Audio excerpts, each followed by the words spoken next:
সবাই মরে যাবেন, সবাই আমরা মরে যাব। আল্লাহ মালাকুল মাউতকে ডেকে বলবেন, ও মালাকুল মাউত, আর কে কে বেঁচে আছে? মালাকুল মাউত বলবে, কেউ বেঁচে নাই, সব মানুষগুলোরে মেরে ফেললাম। আল্লাহ বলবেন, এবার জিনদেরকে মেরে ফেলো। জিনগুলারও মেরে ফেলা হবে। এবার আল্লাহ ডেকে বলবেন, ইয়া মালাকুল মাউত আখবিরনি মান ইয়াবকা, কে কে বেঁচে আছে বলো। মালাকুল মাউত বলবে, আল্লাহ কেউ বেঁচে নাই, জিনেরাও শেষ। আল্লাহ বলবে, এবার ইবলিসরে ধর। কারে ধর? সবাইকে মারতে যত কষ্ট দিয়েছো, ইবলিসকে ডবল কষ্ট দিয়ে মারো। মালাকুল মাউত বলবে, ইবলিসও শেষ। আল্লাহ বলবেন, এবার ফেরেশতাদেরকে মারো। মালাকুল মাউত বলবে, ফেরেশতারাও শেষ। আল্লাহ বলবে, আখবিরনি মান ইয়াবকা, আর কে কে বেঁচে আছে বলো। মালাকুল মাউত বলবে, আল্লাহ শুধুমাত্র 4 জন ফেরেশতা বাকি। চিল্লায় বলেন, কয়জন? জিব্রাইল, ইসরাফিল, মিকাইল আর আমি আজরাইল। আল্লাহ বলবেন, জিব্রাইলের রূহ কবজ করে আনো, মিকাইলের রূহ কবজ করে আনো, ইসরাফিলের রূহ কবজ করে আনো। এবার আল্লাহ বলবেন, ইয়া মালাকুল মাউত আখবিরনি মান ইয়াবকা, আর কে কে বেঁচে আছে বলো। মালাকুল মাউত বলবে, আল্লাহ মহাবিশ্বে আর কেউ বেঁচে নাই, শুধুমাত্র 2 জন ছাড়া। এক হলেন আপনি আল হাইয়ুল কাইয়ুম, শাশ্বত চিরঞ্জীব, আপনার কোনো লয় নাই, ক্ষয় নাই, অব্যয় অক্ষয়, সদা জাগ্রত, সদা সজাগ।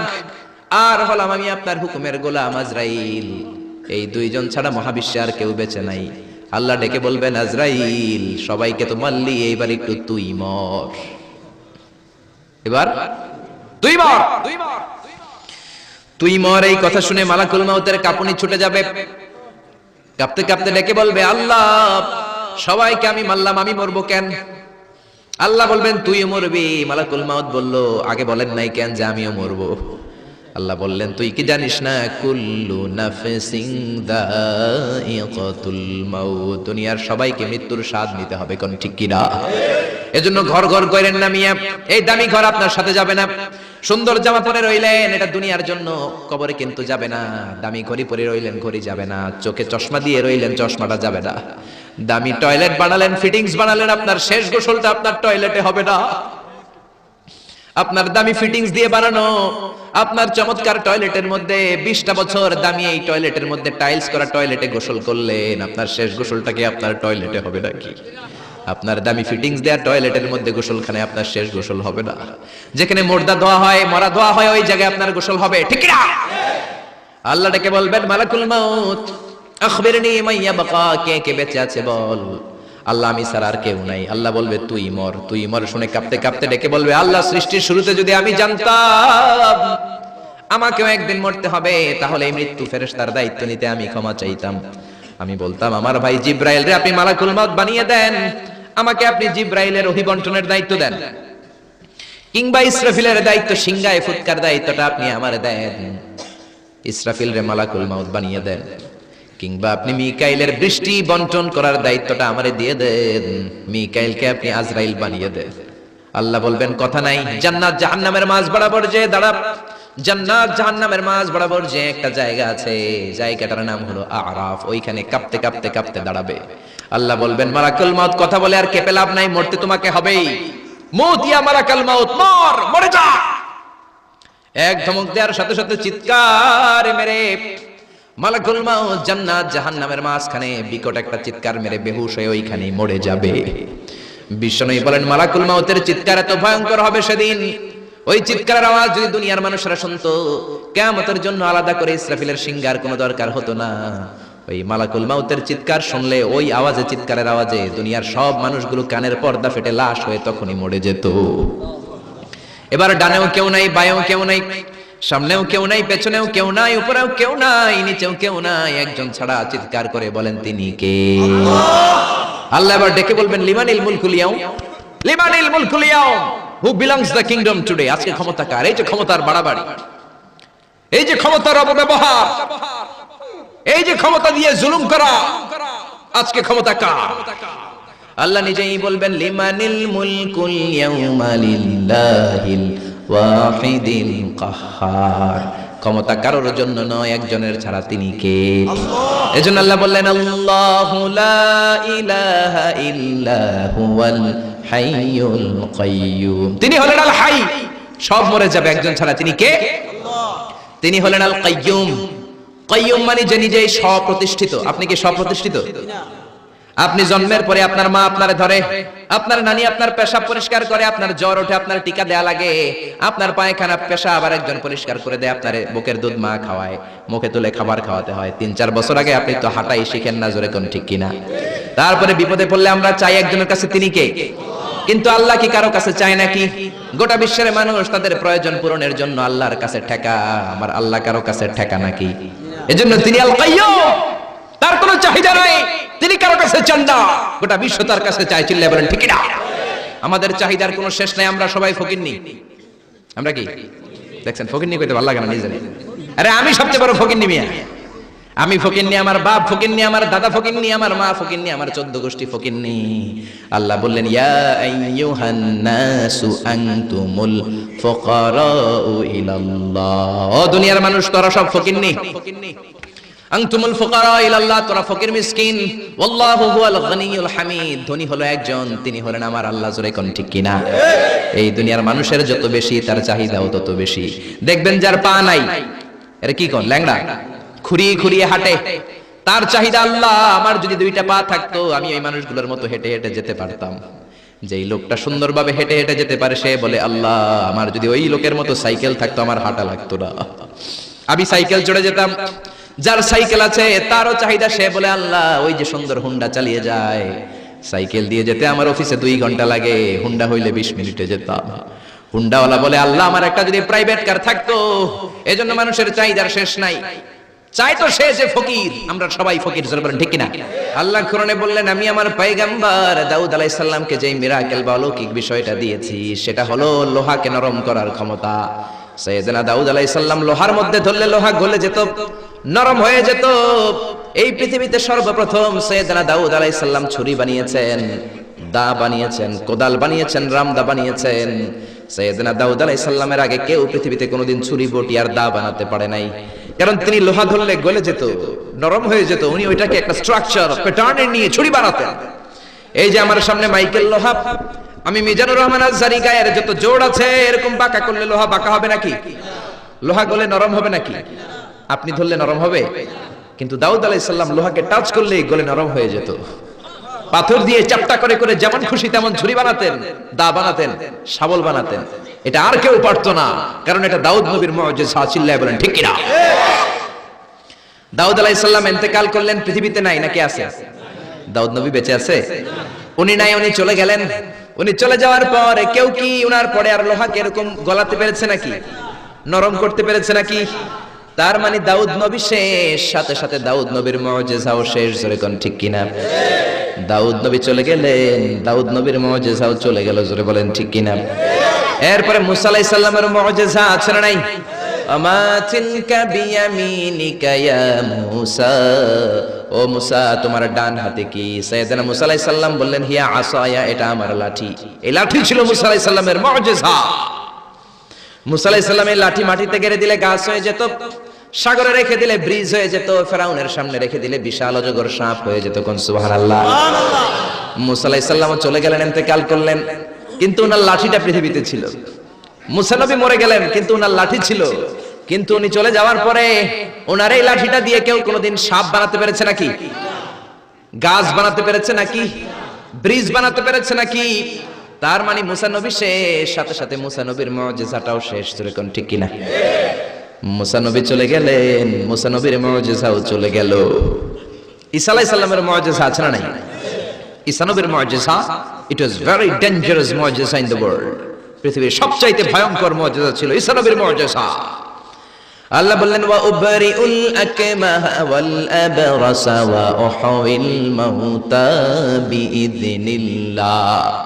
ঈসা আলাইহিস সালামের মুজিজা, উনি বলেন আমি আল্লাহর আদেশে জন্মান্ধ, রাতকানা, দিনকানা রোগীর চোখকে ভালো করে দেই। অন্ধ রোগীর চোখে হাত বুলিয়ে দিলে, ঈসা নবী হাত বুলিয়ে দিলে ওই লোকটার চোখ ভালো করে দিত কে? আবার চামড়ায় শ্বেত রোগী, ধবল রোগী, কুষ্ঠ রোগীর গায়ে হাত বুলিয়ে দিলে হাত ভালো করে দিত কে? আবার কবরের সামনে দাঁড়িয়ে, লাশের সামনে দাঁড়িয়ে সাইয়েদনা ঈসা নবী যদি বলতেন ইয়া আব্দুল্লাহ কুম বিইযনিল্লাহ, কবরের লাশ দাঁড়িয়ে যাও, মুহূর্তে লাশ দাঁড়িয়ে যেত। সুবহানাল্লাহ। মরা লাশ জীবিত হয়ে যেত। এটা ওনার মুজিজা।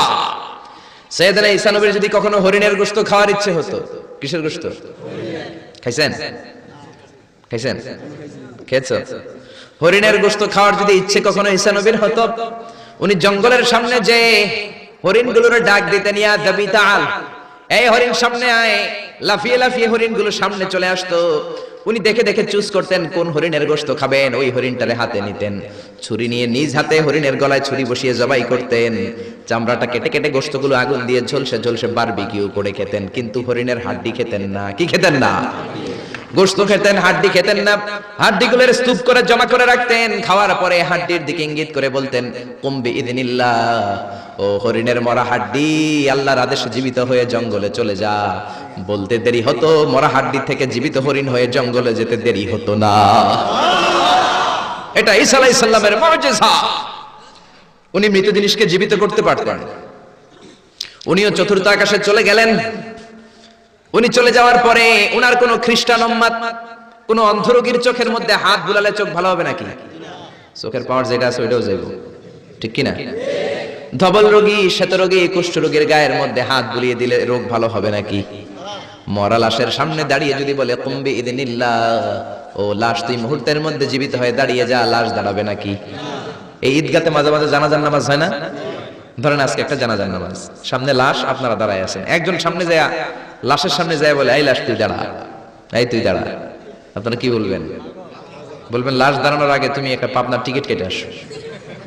যারা বলেন ঠিক না? কারণ মাথার মধ্যে ঝামেলা ঢুকেছে, পাগলামি ঢুকেছে, লাশ দাঁড়াবে না। আর লাশ দাঁড় করে না তো ঈসা নবীর মুজিজা, জোরে কোন ঠিক না? তার মানে ঈসা নবী চলে গেলেন, ওনার মুজিজাও চলে গেল, ওনার মুজিজা কেউ দেখাতে পারে না। ঈসা নবী শেষ, সাথে সাথে মুজিজাও শেষ। খেয়াল করে বুঝেন, দাউদ নবী চলে গেলেন, দাউদ নবীর মুজিজাও চলে গেল।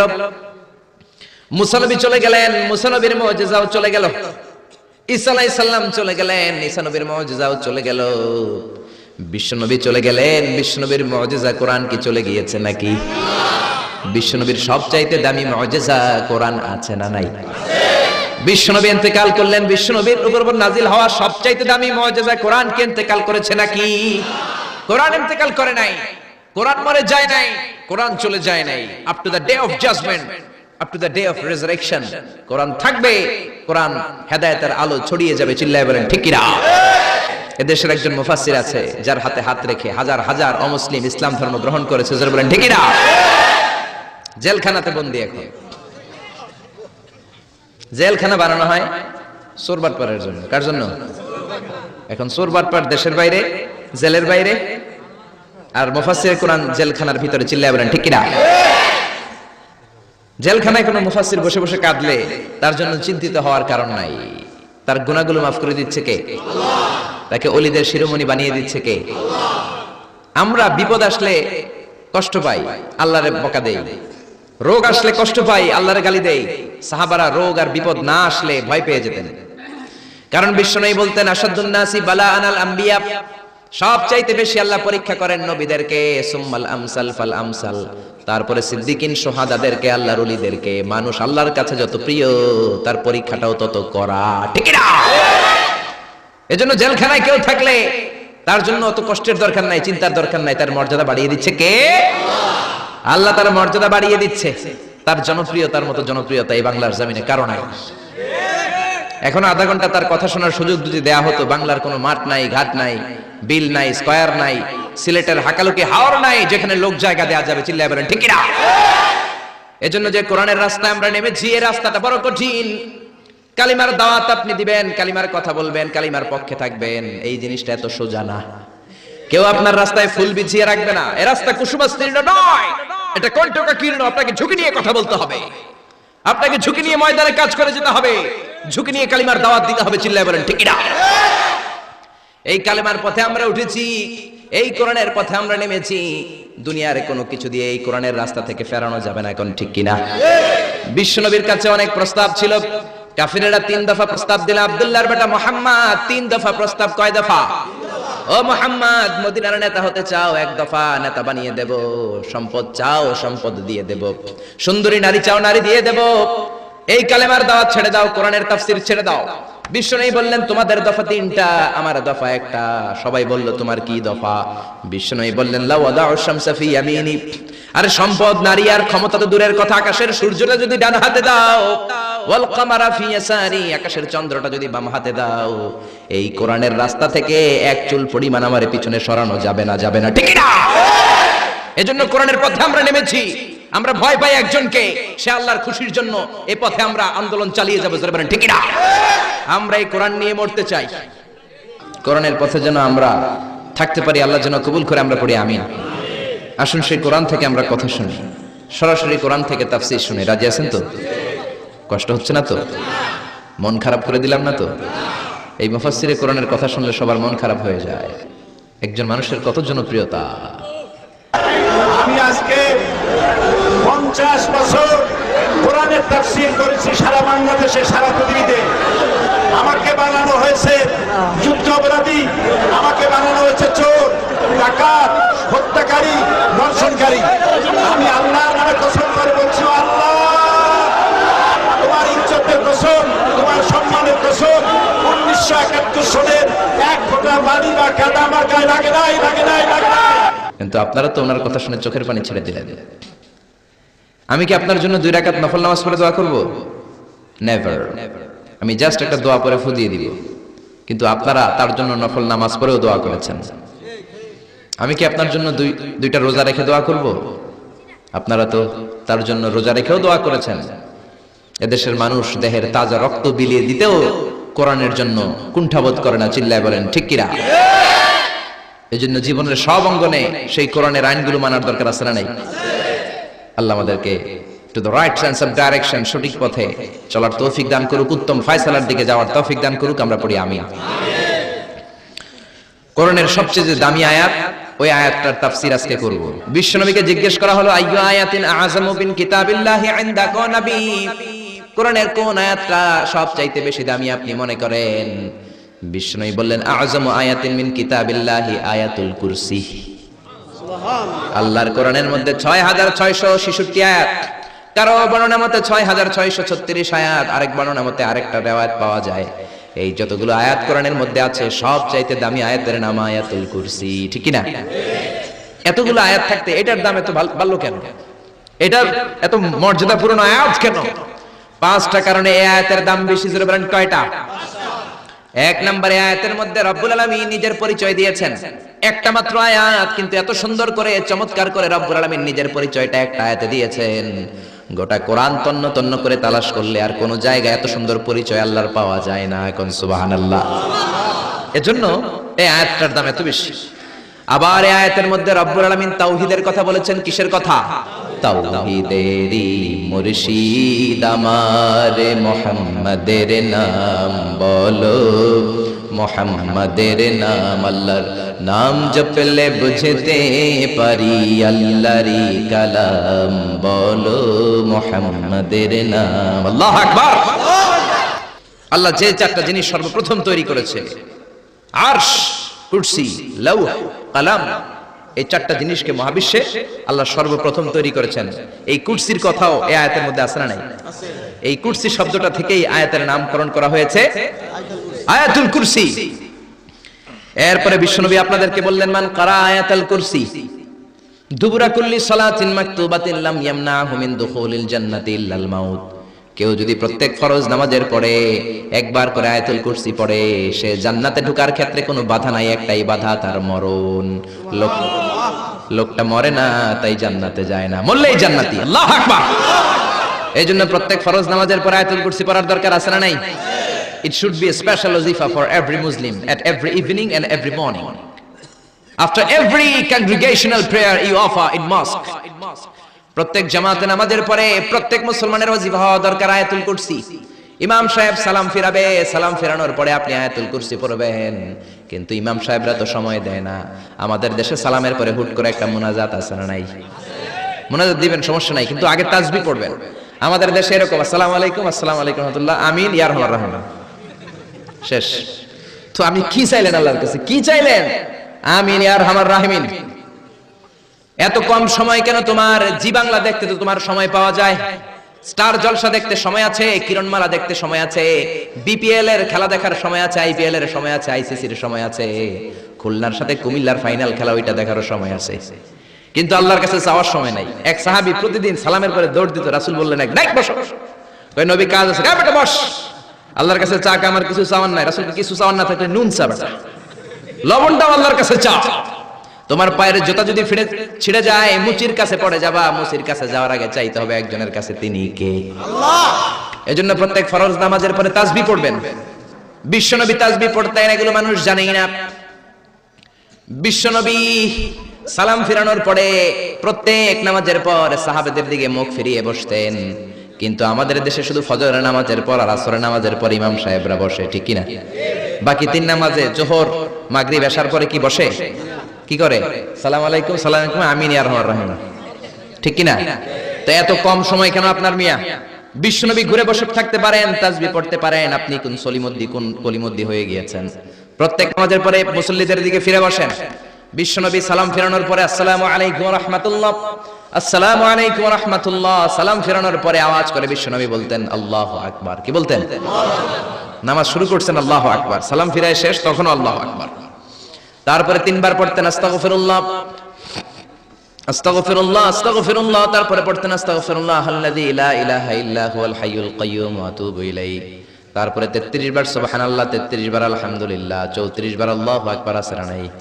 আরেকবার নয়, প্রত্যেকটাই 33 বার শেষ করবে লা ইলাহা ইল্লাল্লাহু ওয়াহদাহু লা শারীকা লাহু লাহুল মুলকু ওয়া লাহুল হামদু ইউহয়ী ওয়া ইউমীতু ওয়া হুয়া আলা কুল্লি শাইইন কাদির। এটা পড়ার পরে বিশ্বনবী আয়াতুল কুরসি পড়তেন। এরপরে পড়তেন আল্লাহুম্মা আনতাস সালাম ওয়া মিনকাস সালাম তাবারাকতা রাব্বানা ইয়া যাল জালালি ওয়াল ইকরাম। এরপরে পড়তেন রাদিতু বিল্লাহি রাব্বা ওয়া বিল ইসলামি দীনা ওয়া বিমুহাম্মাদিন নাবিয়্যা। তারপরে বলতেন আল্লাহুম্মা লা মানি'a লিমা আ'তাইতা ওয়া লা মু'তিয়া লিমা মানা'তা ওয়া লা ইয়ানফা'ু যাল জাদ্দি মিনকাল জাদ।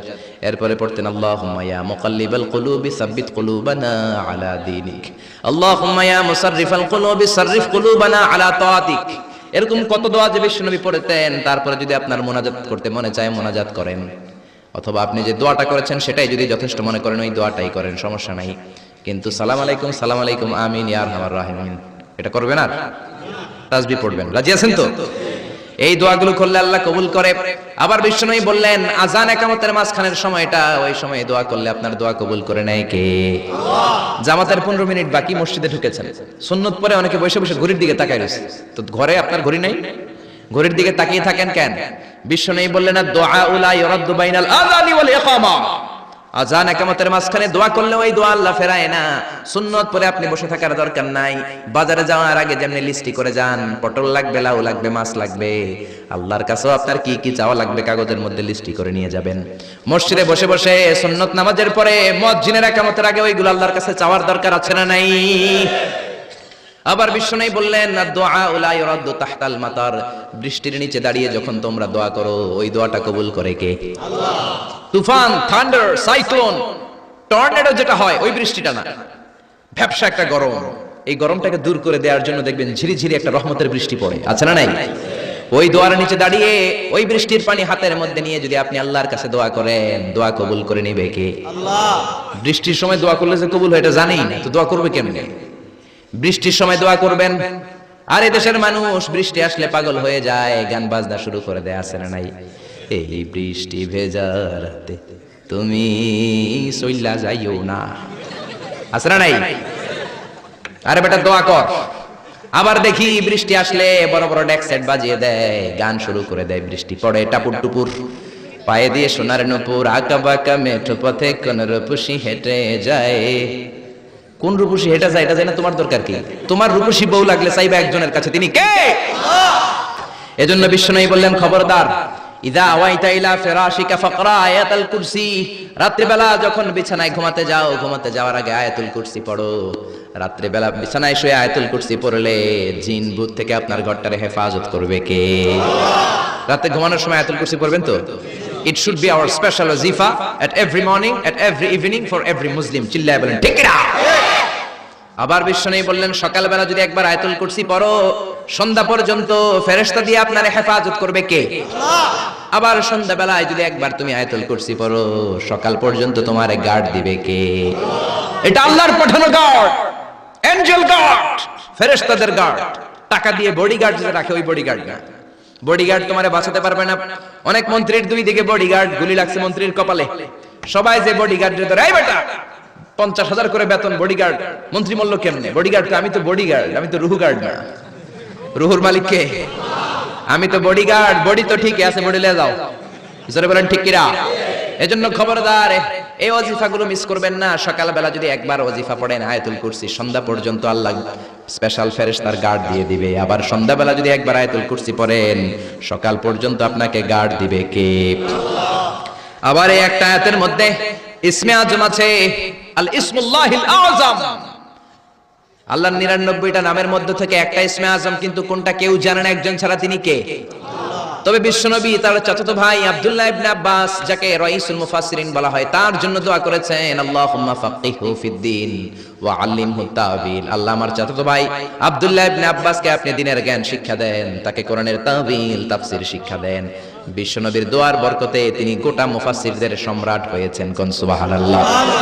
রাইসুল মুফাসসিরিন আব্দুল্লাহ ইবনে আব্বাস তানভীরুল মিকবাস ফি তাফসীর ইবনে আব্বাস রেফারেন্স উনি বলেন, আমার কোরআনের যতটুকু জ্ঞান বিশ্বনবীর দোয়ায় আমি পেয়েছি, আমার মনে হয় আল্লাহর ইসমে আজমটা কোরআনের কোন আয়াতের মধ্যে নাই, আছে শুধু আয়াতুল কুরসির মধ্যে। যেরকম সুবহানাল্লাহ।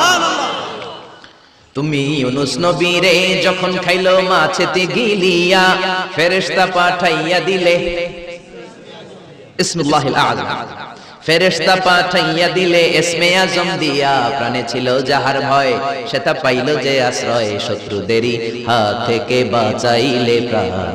আল্লাহু আল্লাহু পড়েন, আল্লাহু আল্লাহু তুমি জাল্লে জালালুহু, শেষ করা তো যায় না গে তোমার গুণগান। আল্লাহু আল্লাহু। এই যে ইসমে আজম, যে ইসমে আজমের বদৌলতে রব্বুল আলামিন ইউনুস নবীকে তিমি মাছের পেট থেকে মুক্তি দিলেন, ওই ইসমে আজম কোরআনের কোন আয়াতে আছে কেউ জানে না। তবে আব্দুল্লাহ ইবনে আব্বাস বলেন, আমার মনে হয় আল্লাহু লা ইলাহা ইল্লা হুয়াল হাইয়ুল কাইয়্যুম, এই আল হাইয়ুল কাইয়্যুম এই শব্দটাই হলো ইসমে আজম। সুবহানাল্লাহ। এজন্য এই শব্দ দিয়ে দোয়া করবেন। বিশ্বনবী এই শব্দ দুইটার ওসিলা দিয়ে দোয়া করতেন। বিশ্বনবী দোয়া করতেন, ইয়া হাইয়্যু ইয়া কাইয়্যুম বিরহমাতিকা আস্তাগীস, ও হাইয়্যু ও কাইয়্যুম আপনার বদৌলতে, আপনার নামের ওসিলায় আপনার কাছে আমরা পানাহ চাই। বিরহমাতিকা আস্তাগীস, আস্তাগীস শব্দটা এসেছে আল গাইস থেকে, আল গাউস। গাউস মানে সাহায্যকারী। গাউসুল আজম কার নাম? নাকি আব্দুল কাদের জিলানীর নাম? খবরদার, গাউসে পাক আব্দুল কাদের জিলানী নয়, গাউসে পাক হলেন আল্লাহ। গাউসুল আজম আব্দুল কাদের জিলানী নয়, গাউসুল আজম হলো আল্লাহ। গাউস মানে সাহায্যকারী, আল আজম মানে মহান। মহান সাহায্যকারী তো একজন, তিনি কে? এজন্য খবরদার আল্লাহর ওলিরে আল্লাহর ওলি বলে ডাকবেন। ওলিকে আল্লাহর চেয়ারে বসানোর দরকার নাই। যেরকম ঠিক কিনা? আব্দুল কাদের জিলানী অনেক বড় আল্লাহর ওলি ছিলেন, উনি নিজে কোনোদিন নিজের গাউসে আজম বলেন নাই। আপনি কেমন করে বলেন? আব্দুল কাদের জিলানীকে গাউসে পাক বললে আপনার নামটা মুশরিকদের কাতারে তুলে দিবে কে? এজন্য আয়াতুল কুরসিটা হবে আমাদের স্পেশাল ওয়াজিফা। সবাই সকাল সন্ধ্যা আয়াতুল কুরসি পড়বেন তো? পড়বেন তো? আল্লাহ আয়াতুল কুরসির শব্দটা শুরু করেছেন আল্লাহ শব্দ দিয়ে। কোন শব্দ দিয়ে? আয়াতুল কুরসির প্রথম শব্দটা কি? আল্লাহু লা ইলাহা ইল্লা হুয়াল হাইয়ুল কাইয়্যুম। আল্লাহ, এই শব্দটা দিয়ে আয়াতুল কুরসি শুরু। এই আল্লাহ শব্দটা আল্লাহর আসল নাম কি নাম? জোরে বলেন কি নাম? এটাকে বলে ইসমুজ জাত। আল্লাহর জাতি নাম, আল্লাহর আসল নাম।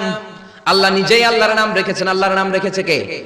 আপনার নাম আল্লাহ রাখেন নাই, আপনার নাম রেখেছে আপনার দাদা, আপনার নাম রেখেছে আপনার কাকা, আমার নাম রেখেছে আমার দাদা, আমার বাবা।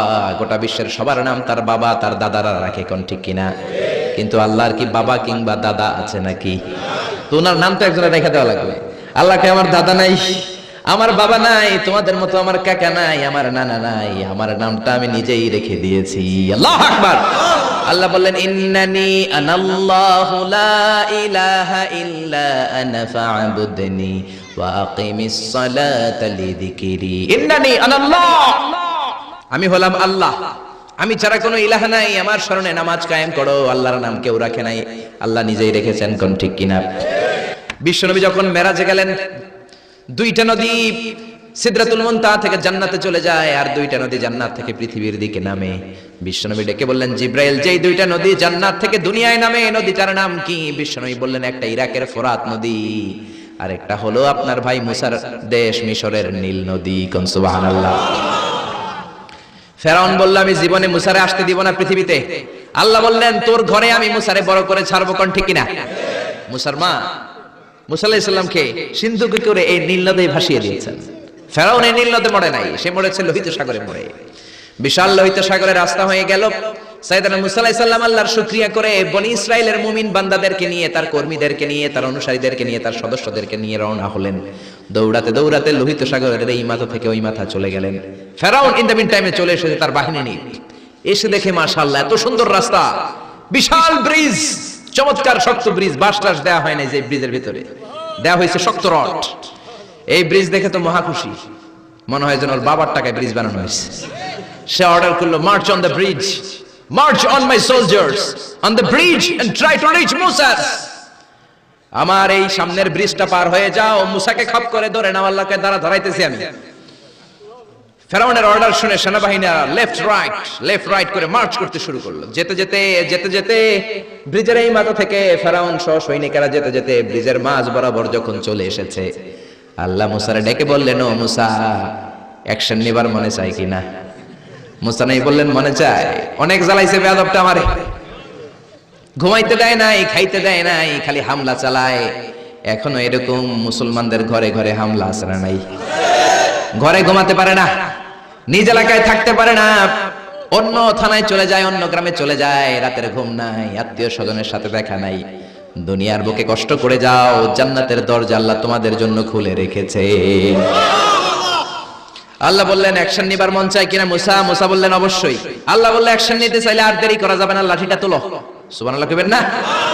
মুসা আলাইহিস সালাম লাঠি তুললেন। লাঠি তোলার সাথে সাথে লোহিত সাগরের এই মাথা থেকে ওই মাথার বিশাল ব্রিজ, পুরো ব্রিজটাইকে ভ্যানিশ করে দিল কে? উদাও, কোনো ব্রিজ নাই, শূন্যের মধ্যে সবগুলো থপাস করে পানিতে পড়তে শুরু করেছে। ও মিয়া, লোহিত সাগর এটা বাংলাদেশের পদ্মা যমুনার মতো হবে মনে হয়? তাহলে মেঘনা নদীর মতো, ব্রহ্মপুত্র, কপোতাক্ষ নদ, বিশাল বড় সাগর, কোন কুল কিনারা পায় না। আবার মেঘনা নদীর মতো হলে মিঠা পানির পানি গিলে গিলে খাওয়া যেত। সাগরের পানি কি মিঠা পানি নাকি লোনা পানি?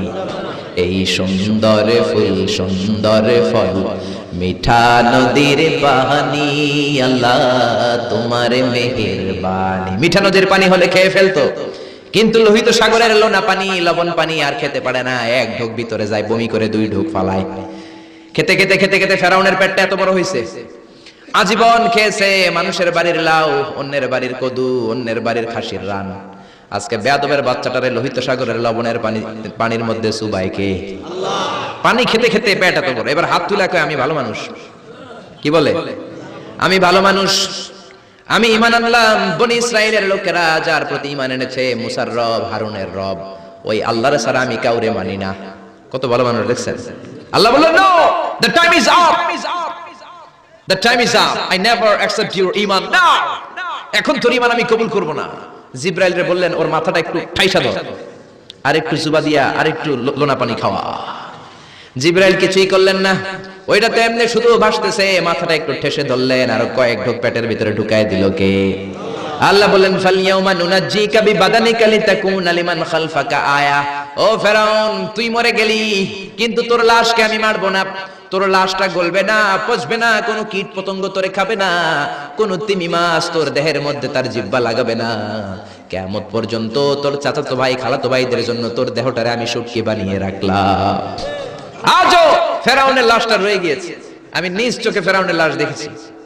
মিশরের রাজধানী কায়রোর তাহরির স্কয়ারে তাদের যে মিউজিয়াম, ন্যাশনাল মিউজিয়ামের রয়্যাল মমিস চেম্বারে, আমরা তো আজহারের ছাত্র, ফ্রিতে ঢুকতাম, ফ্রি ঢুকছি, ফ্রি লাশ দেখেছি।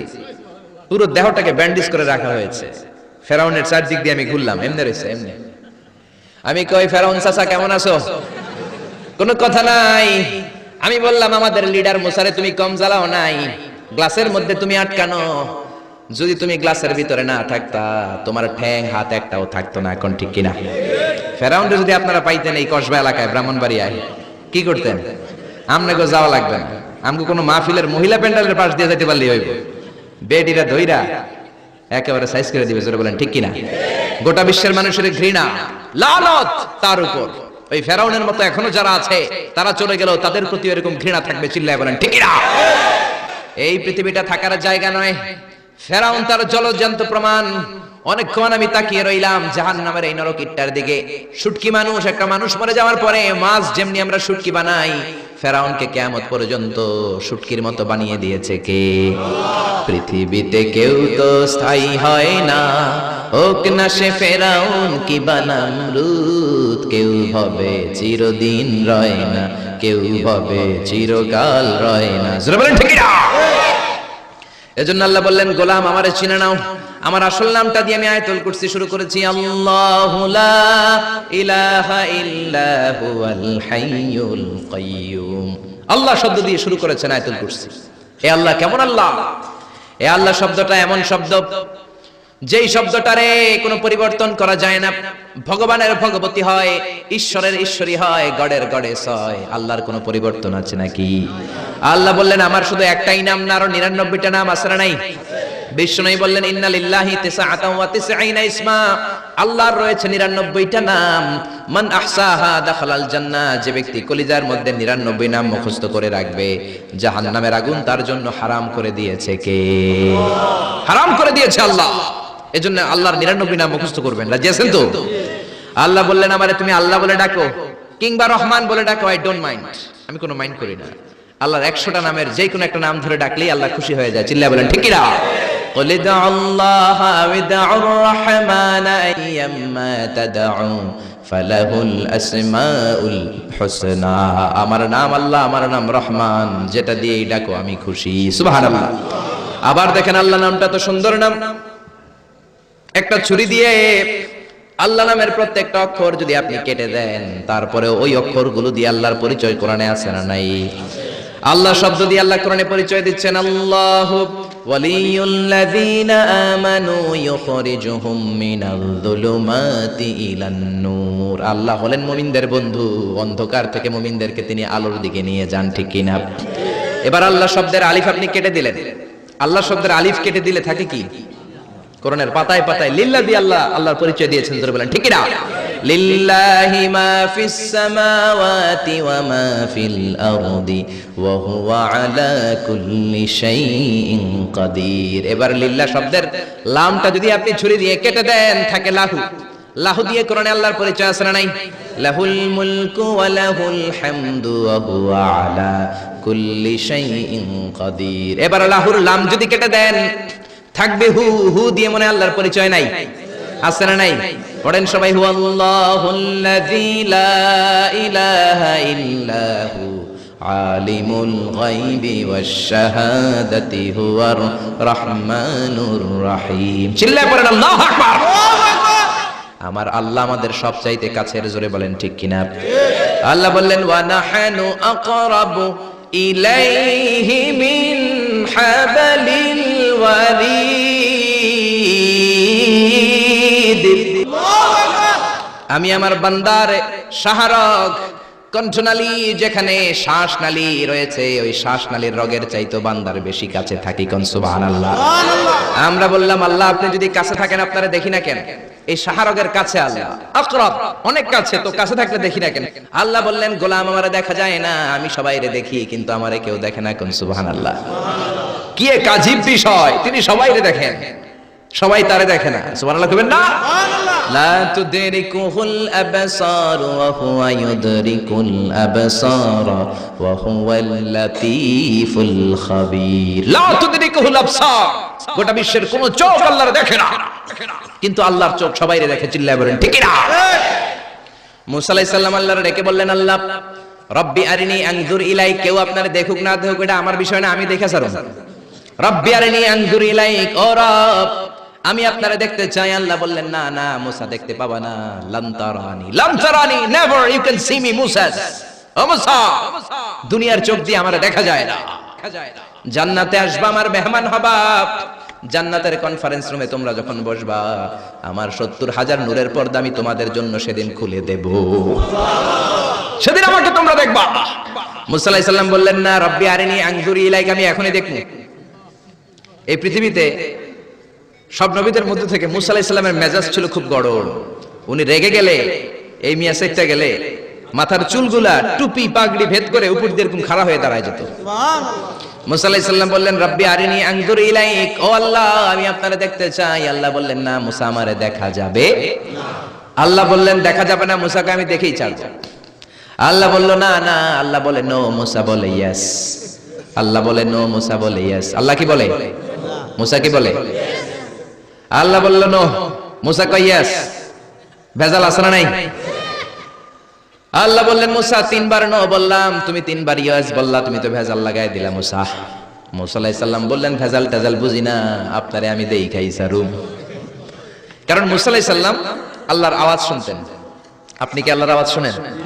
তো আপনার দেখার বাসনা কেমন আর মুসা আলাইহিস সালামের দেখার বাসনা কেমন তো একরকম নয়। উনি তো আল্লাহর আওয়াজটা শুনতেন। ওয়া কাল্লামাল্লাহু মুসা তাকলিমা, without any media, without any via, আল্লাহ সরাসরি মুসার সাথে কথা বলতেন। জোরে করে আল্লাহু আকবার। আল্লাহ বললেন ঠিক আছে, ফাইন ইস্তাকাররা মাকানাহু ফাসাউফা তারানি, তোমার দিকে নূরের তাজাল্লি দিলে তোমারে তো খুঁজে পাওয়া যাবে না রে মুসা। আমি আমার নূরের তাজাল্লিটা আরব বিশ্বের সবচাইতে উঁচু পাহাড় তুর পাহাড়ের উপরে দেব। আমার নূরের ফোকাস আমি তুর পাহাড়ের উপরে দেব। ফাইন ইস্তাকাররা মাকানাহু ফাসাউফা তারানি, তুর পাহাড় যদি টিকে থাকতে পারে তুমি কিছু দেখলে দেখবা, আর তুর পাহাড় টিকে থাকতে না পারলে তোমার দেখা সম্ভব নয়। চিল্লায় বলেন ঠিক না? এই পৃথিবীতে সবচেয়ে বড় পাহাড় এশিয়া মহাদেশে হচ্ছে মাউন্ট এভারেস্ট, ইউরোপের হচ্ছে আলাস্কা পর্বতমালা, আমেরিকাতে হচ্ছে আল্পস পর্বতমালা, আরব বিশ্বের সবচেয়ে বড় পর্বতের নাম হলো তুর পাহাড়ের পর্বতমালা। কোন সুবহানাল্লাহ। এই তুর পাহাড়ের চূড়ায় আমি 2 বার উঠেছি। যে তুর পাহাড়ের কথা আল্লাহ কোরআনে 10 বার বলেছেন। আমার জীবনে এত কষ্ট কখনো হয় নাই যত কষ্ট হয়েছে তুর পাহাড়ে উঠতে। 120 জনের একটা কাফেলা নিয়ে আমি উঠেছিলাম, কাঁধে ব্যাগ। কত কষ্ট যে হয়েছে, পাহাড় কেটে কেটে সরকার রাস্তা বানিয়ে রেখেছে। দিনের বেলা উঠা যায় না, ওঠা শুরু করতে হবে রাত 12টা 1টায়। উঠতে উঠতে আপনি রাত 4টার দিকে পৌঁছবেন। আবার ফজরের আজান দেয়া মাত্রই নামাজ পড়ে ব্যাক করবেন। You have to return back. ওখানে পৃথিবীর প্রাচীন একটা খ্রিস্টানদের গির্জা আছে, সেন্ট ক্যাথরিনা গির্জা। ওইখানে একটা গাছ আছে, যে গাছের ভেতর থেকে মুসা আলাইহিস সালাম আল্লাহর আলো দেখেছিলেন। ওই গাছটা আজও আছে। খ্রিস্টান, ইহুদি, মুসলমান 3 ধর্মের লোকদের জন্য এটা তীর্থস্থান, সবাই যায়। ওই গাছের গোড়া দিয়ে প্রতি বছর নতুন গাছ গজায়। খ্রিস্টানরা ওইখানে মনের কথা লিখে, গার্লফ্রেন্ডের নাম লিখে দিয়ে আসে কাগজে, যাতে দেশে আসলে গার্লফ্রেন্ডের সাথে বিয়ে হয়ে যায়। ওই গাছে লাগাই দিলে আপনার গাছ কিছু করতে পারবে না, সুতা লাগালে সুতা আপনারা কিছু করতে পারবে না। মিয়া করতে পারে একজন, তিনি কে? চূড়ায় উঠলাম ফজরের সময়। এত কষ্ট হয়েছে এই তুর পাহাড়ের চূড়ায় উঠতে, অসম্ভব কষ্ট। বাংলাদেশের পাহাড়গুলো মাটির পাহাড়।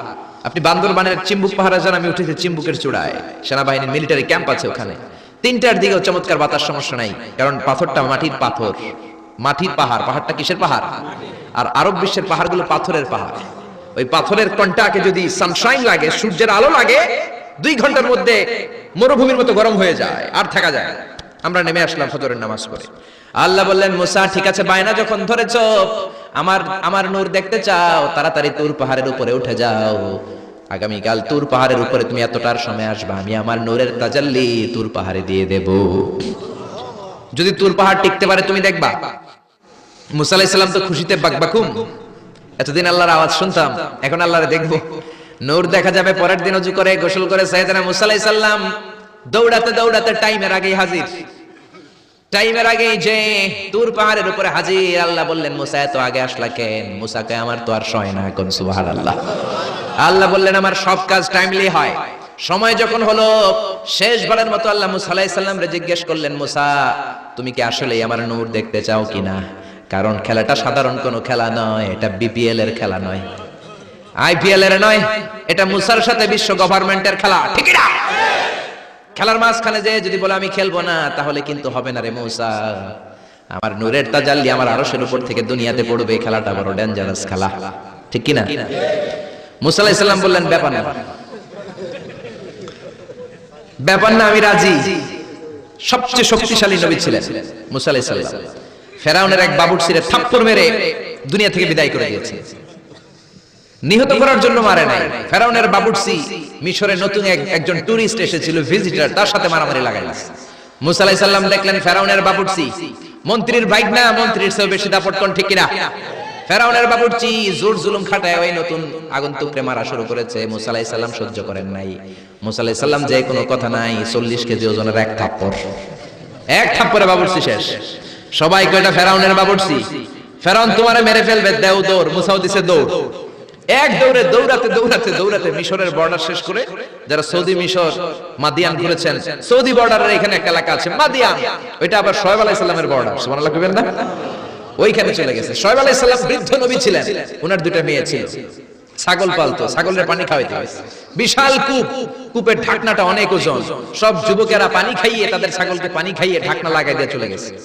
মেয়েগুলা তোরা ঢাকনা উঠাতে পারে না, গুনগুনিয়ে কাঁদে, ঘরে গেলে আব্বা বকবে, বুড়ো আব্বারে কি জবাব দেব? ছাগল যদি পানি না খায়, ছাগলের ওলানে দুধ আসবে নাকি? ছাগলের ওলানে দুধ না আসলে আব্বারে খাবার দিব কি? আব্বা তো দুধ খায়, আব্বা তো পয়গম্বর মানুষ, দুধ না দিলে আব্বা খাবে কি? দুইটা বোন মনের দুঃখে চোখের পানি ছেড়ে ছেড়ে মাদিয়ান এলাকায় কূপের পাশে বসে বসে কাঁদে। সাইয়েদনা মুসা আলাইহিস সালাম তো বাবুর সিরে মাইরা দিছে, তো দৌড়াতে ওই মাদিয়ান এলাকায় চলে গিয়েছে। ওখানে যে দেখে নতুন এলাকা, পাহাড় আর মরুভূমি, দুইটা মেয়ে গুনগুনিয়ে কাঁদে। সাইয়েদনা মুসা আলাইহিস সালাম বললেন, ফামা খাতবুকুমা, কাঁদো কেন? মেয়েগুলো কথা বলে না, তারা পর্দাশীল মেয়ে, তারা নবীর মেয়ে, জোরে কোন ঠিক কিনা? নবীর মেয়ে কি আমাদের মেয়েদের মতো কিরণমালা পরে নাকি? লেহেঙ্গা পরে নাকি? পাখি ড্রেস পরে নাকি? আছি আমরা এখন জামানায়, লাজ শরম গেছে হারায়, পাতলা শাড়ির বাহার, পাখি ড্রেস, লেহেঙ্গা পোশাক দেখে নারীর লাজে মরে যাই, হায় হায়। আছি আমরা এখন জামানায়, লাজ শরম গেছে হারায়। জোরে বলেন ঠিক না? বিশ্বনবী এটাই বলতেন তার বিবিদেরকে। সাহাবারা কোনোদিন যদি ঘরে আসে, আমি না থাকলে মিষ্টি মিষ্টি কথা বলো না, কর্কশ গলায় বলে দাও নবী ঘরে নাই।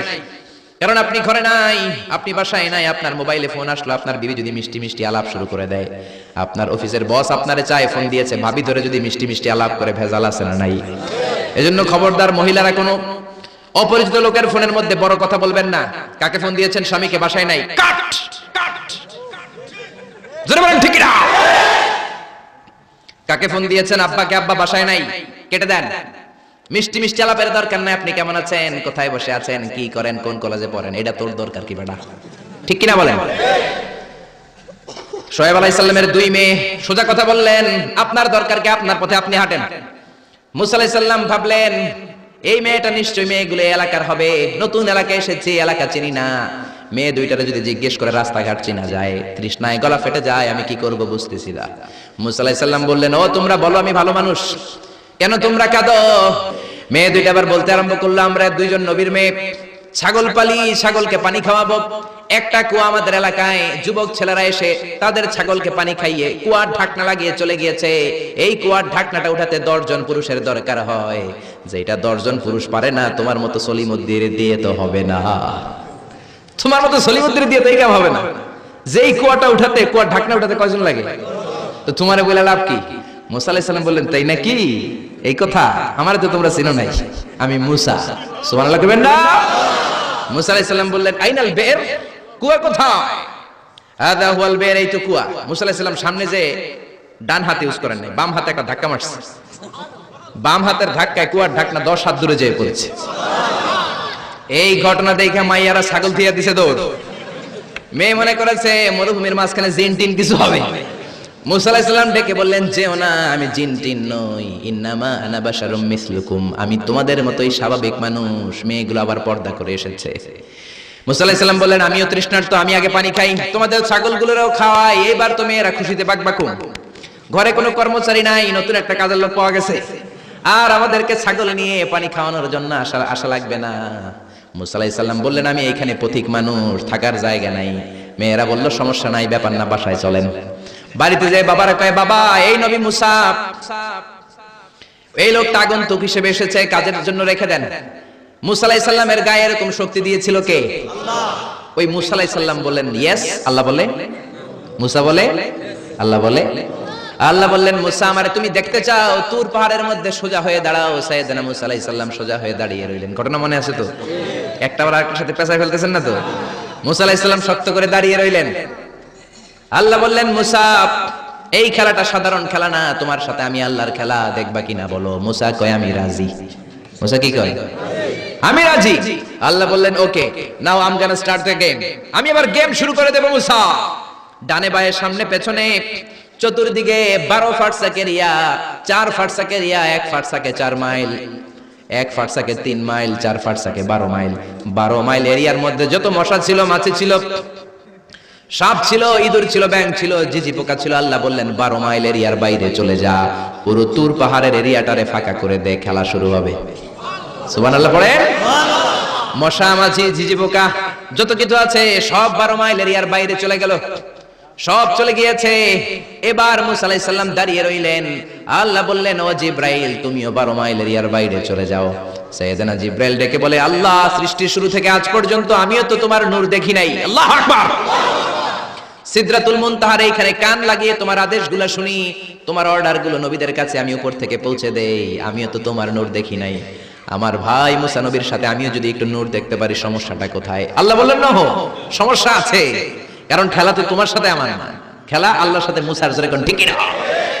তুমিও 12 মাইল এরিয়ার বাইরে চলে যাও। চলে গেল। এরপরে মুসা আলাইহিস সালাম বললেন, আল্লাহ, এবার আমি রেডি। আল্লাহ বলল, আমি তো রেডি না, কারণ তোমার দুই কাঁধের মধ্যে দুইটা ফেরেশতা আছে না নাই? কিরামান কাতিবিনা ইয়ালামুনা মা তাফআলুন। ও কিরামান কাতিবিন, খেলা শেষ হওয়া পর্যন্ত তোরাও একটু চলে যা। কিরামান কাতিবিন নাই। এবার আল্লাহ 12 মাইল এরিয়ার মধ্যে স্পেশাল সিকিউরিটি ফোর্স এঞ্জেল পাঠালেন। ফেরেশতারা চলে আসলো। তারা হাতের সাথে হাত লাগিয়ে, পায়ের সাথে পা লাগিয়ে 12 মাইল এরিয়ার মধ্যে বিশাল সীসা ঢালা প্রাচীর দেয়াল দিয়ে দিল। সুবহানাল্লাহ, আল্লাহু আকবার। রব্বুল আলামিন এবার 12 মাইল এরিয়াটাকে ঘুটঘুটে অন্ধকার করে দিলেন। এত অন্ধকার, মুসা আলাইহিস সালাম নিজের হাত নিজে দেখে না, নিজের শরীরকে নিজে দেখে না। এত ঘুটঘুটে অন্ধকার, অন্ধকার দেখে আশেপাশে কোনো আওয়াজ নাই। এতক্ষণ মশামাছির বনবন ছিল, ঝিঝি পোকার ঝিঝি শব্দ ছিল, এখন কোনো আওয়াজ নাই। মুসা নবীর অন্তরে এবার ভয় ঢুকাই দিছে কে? এবার একটু নড়ে সরে বসছে। ভয় লেগেছে, কিন্তু ওই যে আল্লাহর নূর দেখবে আকাঙ্ক্ষা, মনোবল এখনো হারায় নাই। আল্লাহ আবারও বললেন, মুসা রেডি আছো কিনা? মুসা কয়, কি কয়? ওই যে ব্যাপার না। মুসা আলাইহিস সালাম দাঁড়িয়ে রইলেন। তিনি বললেন, ইয়েস, আমি দেখব। এবার আল্লাহ মুসা আলাইহিস সালামের চোখের পাওয়ার বাড়িয়ে দিলেন। আল্লাহ বললেন, তোমার চোখের জ্যোতি আমি বাড়িয়ে দিলাম, ঊর্ধ্ব জগতের জিনিস এখন তুমি দেখবা, ঊর্ধ্বাকাশের জিনিস দেখবা, উপরের দিকে তাকাও। 12 মাইল এরিয়াকে অন্ধকার দূর করে আলোময় করে দিলেন। এবার সাইয়েদনা মুসা আলাইহিস সালামের চোখে এত পাওয়ার, উপরের দিকে তাকিয়ে সব দেখতে পেলেন। কোন সুবহানাল্লাহ। তাকিয়ে দেখলেন প্রথম আকাশের মহাশূন্য, তারপরে প্রথম আকাশ। আমরা যেটা দেখি এটা কিন্তু প্রথম আকাশ না। আপনি জীবনেও আকাশ দেখেন নাই। আকাশ কি এত কাছে? আপনি যা দেখেন ইটস স্পেস, ওপেন স্পেস। প্রথম আকাশের মহাশূন্য, তারপরে প্রথম আকাশ, তারপরে দ্বিতীয় আকাশের মহাশূন্য, তারপরে দ্বিতীয় আকাশ, তারপরে তৃতীয় আকাশের মহাশূন্য, তারপরে তৃতীয় আকাশ। আপনারা সূর্য, চন্দ্র, galaxy, Milky Way, black hole, Proxima Centauri, Alpha Centauri, Alpha Centauri B, যা দেখেন সব প্রথম আকাশের মহাশূন্যের ভেতরে। চিল্লায় বলেন ঠিক কিনা? মুসা আলাইহিস সালাম তাকিয়ে দেখলেন তারা দেখা যায়। এরপরে প্রথম আকাশ, তারপরে দ্বিতীয় আকাশের মহাশূন্য, তারপরে দ্বিতীয় আকাশ। একটার চেয়ে আরেকটা আকাশ বড়। বলেন ঠিক কিনা? বিষ্ণু বললেন, প্রথম আকাশের চেয়ে দ্বিতীয় আকাশ কত বড়? শোনো শোনো, তোমার হাতের আংটিটা যদি মরুভূমির মাঝখানে তুমি ছেড়ে দাও, মরুভূমির তুলনায় তোমার হাতের আংটি যত ছোট, আল্লাহর দ্বিতীয় আকাশের তুলনায় আল্লাহর প্রথম আকাশ তত ছোট। একটার চেয়ে আরেকটা বড়। তিনি সপ্ত আকাশ দেখতে পেলেন, তারপরে দেখলেন সিদরাতুল মুনতাহা, তারপরে তাকিয়ে দেখলেন বাইতুল মামুর। এটা ফেরেশতাদের কিবলা। জোরে কোন ঠিক কিনা? আমরা কাবা ঘরে মক্কায় যে চারিদিকে তাওয়াফ করি, ফেরেশতারা ঠিক কাবার বরাবর উপরে বাইতুল মামুরের চারদিকে তাওয়াফ করে। একসাথে 70,000 ফেরেশতা করে। একবারে 70,000 ফেরেশতা একবার যদি তাওয়াফ করে, কিয়ামত পর্যন্ত দ্বিতীয়বার কোন ফেরেশতা তাওয়াফের চান্স পাবে না। কোন সুবহানাল্লাহ। কোটি কোটি ফেরেশতা সিরিয়াল দিয়ে তাদের কাজ শেষ করে এখানে তাওয়াফের জন্য লাইন দিয়ে থাকে। চিল্লায় বলেন আল্লাহু আকবার। এরপরে সাইয়েদনা মুসা আলাইহিস সালাম তাকিয়ে দেখলেন বিশাল বড় কোরআনের বাড়ি দেখা যায়। বাল হুয়া কোরআনুম মাজিদ ফি লাউহিম মাহফুজ। লাউহে মাহফুজ দেখতে পেলেন। এরপরে তাকিয়ে দেখেন আল্লাহর কুরসি দেখা যায়। তারপরে দেখলেন আল্লাহর আরশ দেখা যায়। তারপরে দেখলেন আল্লাহর 70,000 নূরের পর্দা দেখা যায়। কোন সুবহানাল্লাহ। এবার আল্লাহ নূরের পর্দা থেকে নূরের ফোকাস করবেন। সবচেয়ে ছোট পর্দা হলো প্রথম পর্দাটা। রব্বুল আলামিন বললেন, মুসা তুমি শেষবারের লাস্ট ডেস্টিনেশনে, শেষ স্টেশনে চলে এসেছো। এবার যদি তুমি আমার নূর দেখতে চাও দেখাবো, তুমি দেখতে না চাইলে খেলা বন্ধ করে দিব। দেখতে চাও কিনা? মুসা বলে, আমি দেখতে চাই। রব্বুল আলামিন মুসার কথা শুনে এবার নূরের পর্দা থেকে নূরের ফোকাস দিবেন। কতটুকু দিবেন?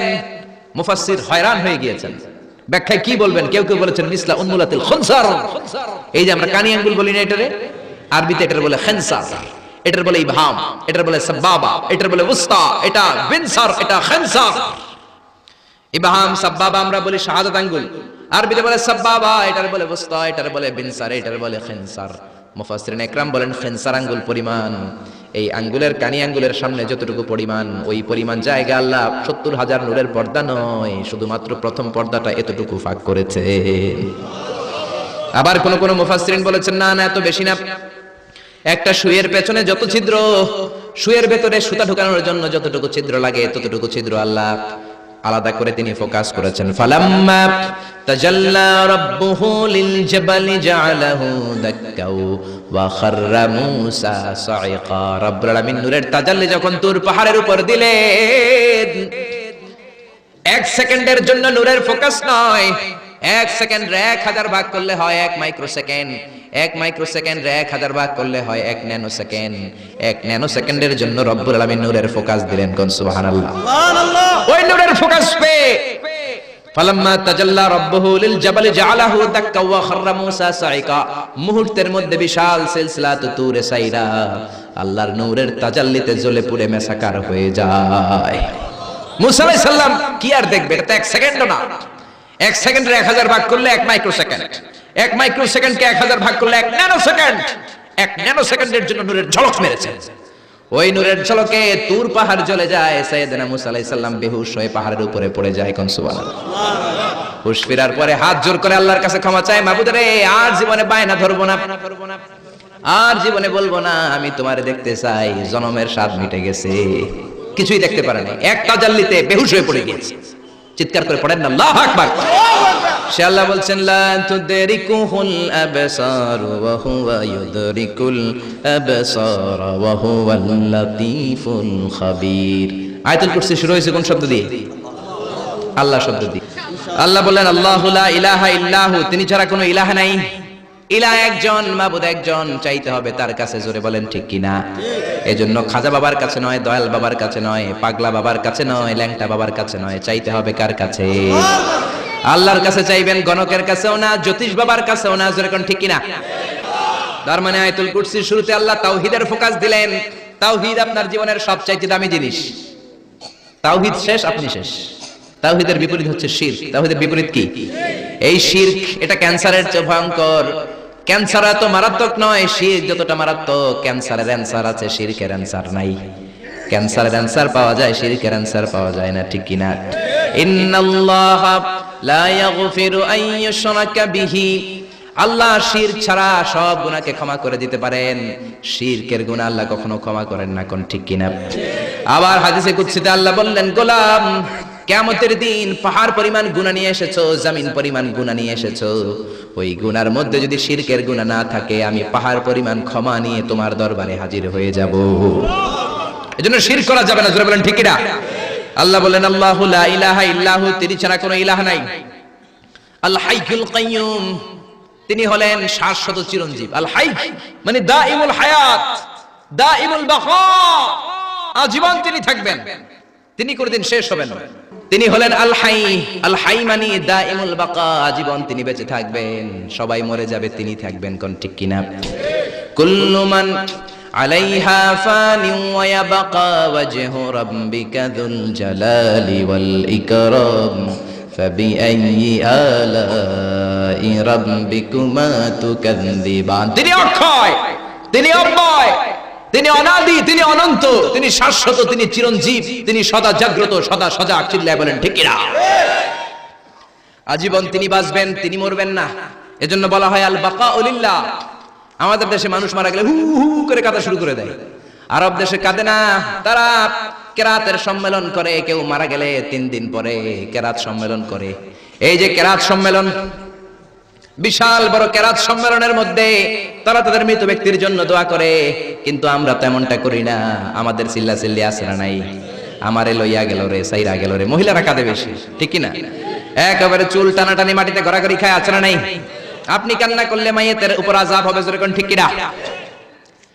আরবের লোকেরা কেউ মারা গেলে কেরাত সম্মেলন করে, আর একে অপরের সাথে কোলাকুলি করে বলে আল বাকাউ লিল্লাহ, বেঁচে থাকবেন একজন, তিনি কে? এই পৃথিবীর সবাই মরে যাবে, কেউ থাকবে না। বাড়িঘর যা আপনি করেছেন, বাড়ির জায়গায় বাড়ি পড়ে থাকবে। যেই বাড়ি আপনি করেছেন এইটা আপনার বাড়ি নয়। আপনার বাড়ি হলে আপনার বাবাও বলতো আমার বাড়ি, আপনার দাদা যখন এই বাড়িতে থাকতো তিনিও বলতো আমার বাড়ি। যেরকম ঠিক কিনা? পরের জায়গা পরের বাড়ি ঘর বাঁধিয়ায় আমি রই, আমি তো সেই ঘরের মালিক নই। পরের জায়গা পরের বাড়ি ঘর বাঁধিয়ায় আমি রই, আমি তো সেই ঘরের মালিক নই। চিল্লা বলেন না ঠিক কিনা?